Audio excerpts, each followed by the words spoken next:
Saya lihat dari media sosialnya Francisca yang wartawan Tempo itu, dia justru minta dikirimin daging babi. Itu kan semacam jokes aja. Iya, sama artinya dia nggak terancam kan. Informasi ini kan bukan datang dari orang sembarangan ya. Kita sebagai jurnalis Tempo terlatih untuk memverifikasi ya. Selama ini gue pikir nih jago banget ya bisa dapetin bocoran-bocoran begini dari mana. Sampai kemarin Pak, sampai kemarin ngomongin begini. Di situ gue tahu ini bohong atau ini salah. Karena dari Istora itu Pak Prabowo itu Istora kembali ke keempat. Oh, lu tahu persis ya? Ada gua sampai tidur. Betul. Jadi nggak ada itu cerita. Betul. Nah, jadi kalau kayak begitu artinya apa yang beredar di sini semuanya bisa aja semuanya juga hoax dan sebagainya, bisa diacak-acak dong.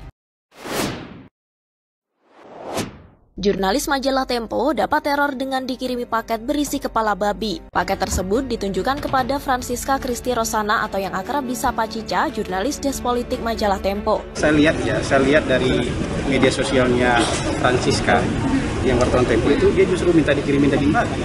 Itu kan semacam jokes aja. Iya, sama artinya dia nggak terancam kan. Buktinya dia bisa bercanda, kirimin daging babi.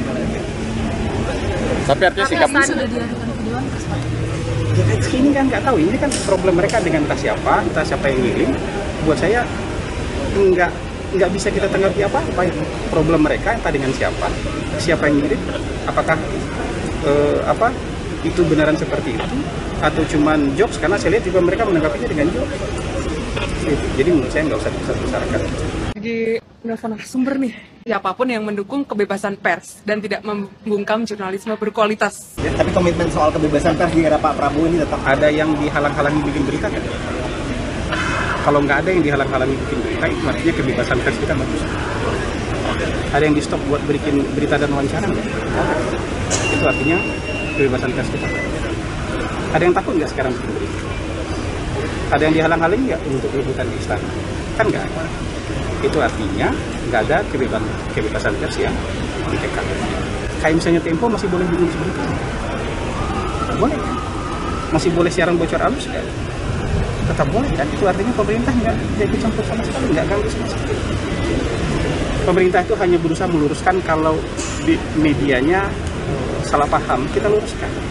Kalau salah nulis statement, kita luruskan. Sisanya kan nggak ada tindakan apa-apa dari itu.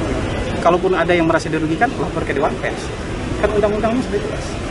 Bahwa Prabowo bertemu dengan Jokowi malam hari ya sesudah acara di Istora. Dan ada di Kertanegara juga. Informasi ini kan bukan datang dari orang sembarangan ya. Kita sebagai jurnalis Tempo terlatih untuk memverifikasi ya. Gue tuh suka banget nonton bocor halusnya Tempo. Ini jujur, ini gue nggak ngomongin sama siapa-siapa karena gue baru nontonnya kemarin, yang paling baru.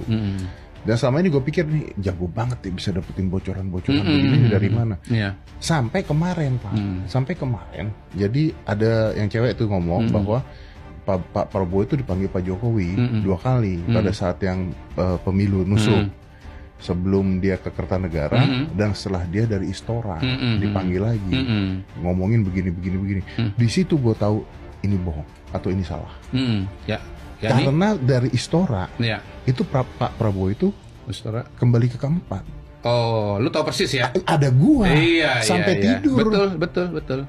Jadi nggak ada itu cerita. Betul. Nah, jadi kalau kayak begitu artinya apa yang beredar di sini semuanya bisa aja semuanya juga hoax dan sebagainya, bisa diacak-acak dong. Tempo yang lebih banyak hantam Prabowo gitu. apakah liputannya masih objektif nggak? Berbasis fakta atau enggak gitu kan? Misalnya kayak gini Kal, ada isu-isu privat gitu misalnya muncul. Jokowi sampai tidur di sofa. Nah, itu. Apa pentingnya untuk publik diberitahu itu gitu? Itu kan hal privat tuh. Soal Ibu Iriana kan ada narasi soal itu. Nah gimana? Ya itu yang gue bilang nggak sempurna juga ya. Kalau dia itu bagian dari sesuatu jadi itu kayak yang gosip gitu ya. Iya, jadi mendramatisasi ya. gitu. Lagi-lagi itu sidebarnya. Iya. Isu-isu yang saya yakin pasti itu nggak ada yang mengkonfirmasi secara nama ya. Jadi itu sumbernya jadi sumber yang dirahasiakan ya. Iya, itu semuanya isi Tempo kalau dibaca sumber dirahasiakan. Jadi gitu. sebetulnya kan gitu. ada ungkapan ya, anonymity is the root of evil ya. Jadi dalam jurnalisme itu itu kalau nggak terpaksa banget karena berkaitan dengan kepentingan publik, membahayakan keselamatan publik, jurnalis tidak disarankan untuk menggunakan sumber anonim. Ya.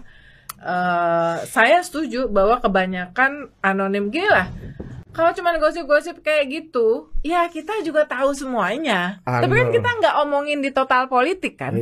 Misalnya, jadi kalau soal itu kita semua udah tahu lah apa namanya ya, bahwa ada isu ini apa sih. Tapi apakah itu kemudian ditampilkan di sebuah media sebagai sebuah karya jurnalistik?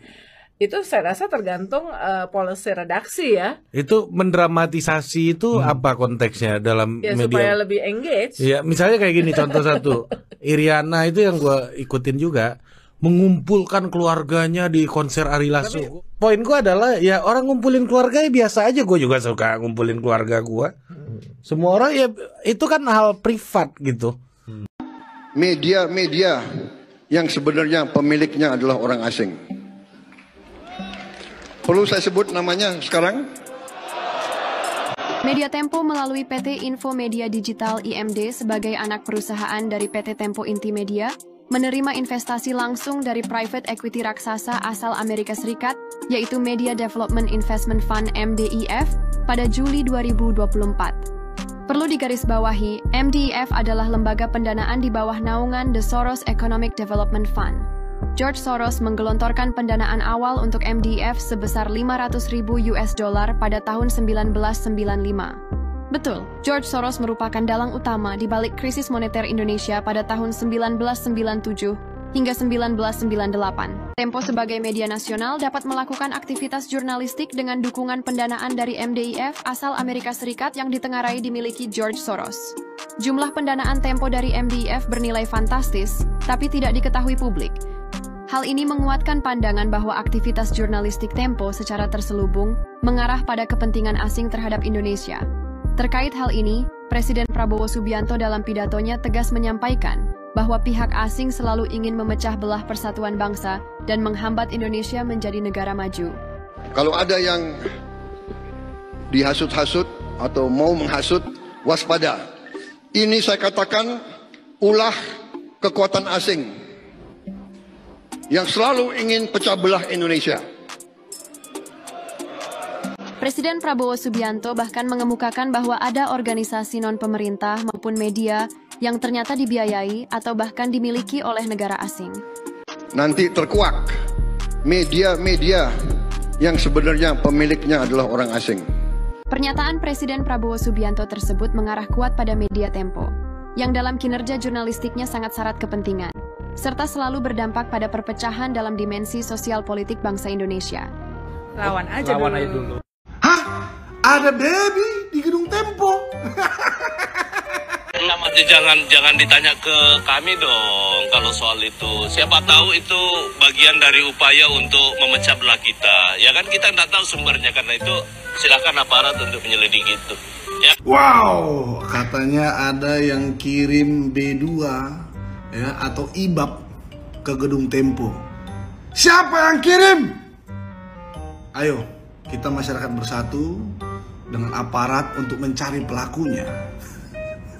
Tapi sedihnya kenapa B2 itu tidak dikirim ke rumahku saja? Akan kubikin jadi bebong rica atau saksang atau panggang.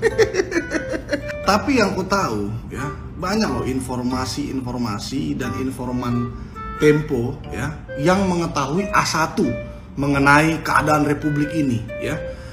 Media-media besar lainnya belum pada tahu, bahkan masyarakat pun belum tahu, tapi Tempo sudah tahu duluan ya.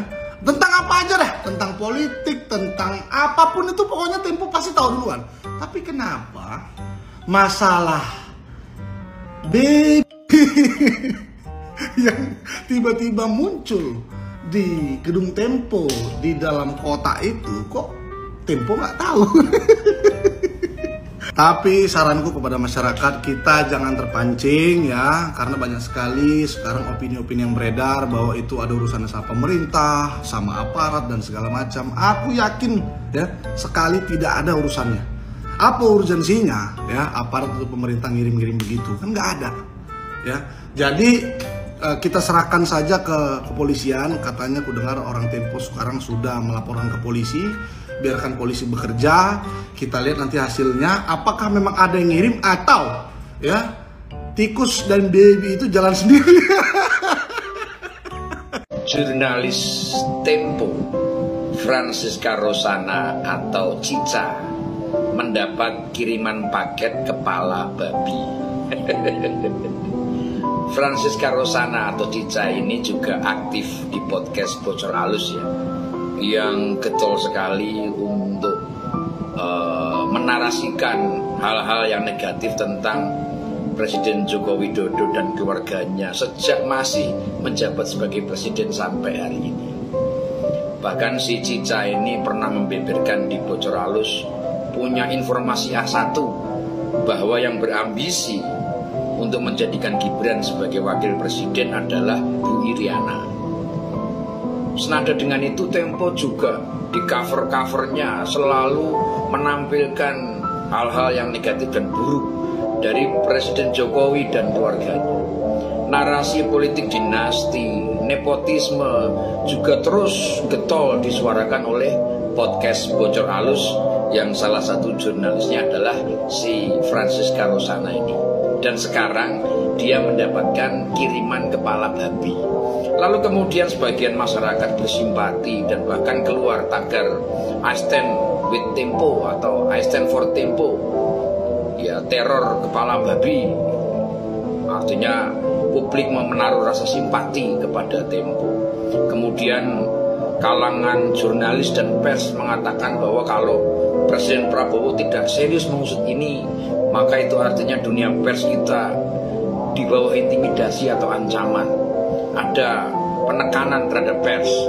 Padahal kalau kita perhatikan dari zaman eranya Pak Jokowi sampai hari ini, dunia pers itu bebas sebebas-bebasnya.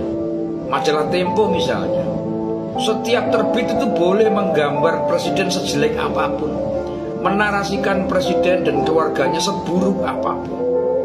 Dan ini bukan lagi intimidasi. Ini adalah karakter assassination atau pembunuhan karakter. Karena menggiring narasi yang disebarkan kepada masyarakat luas untuk membenci karakter Presiden Jokowi dan keluarganya.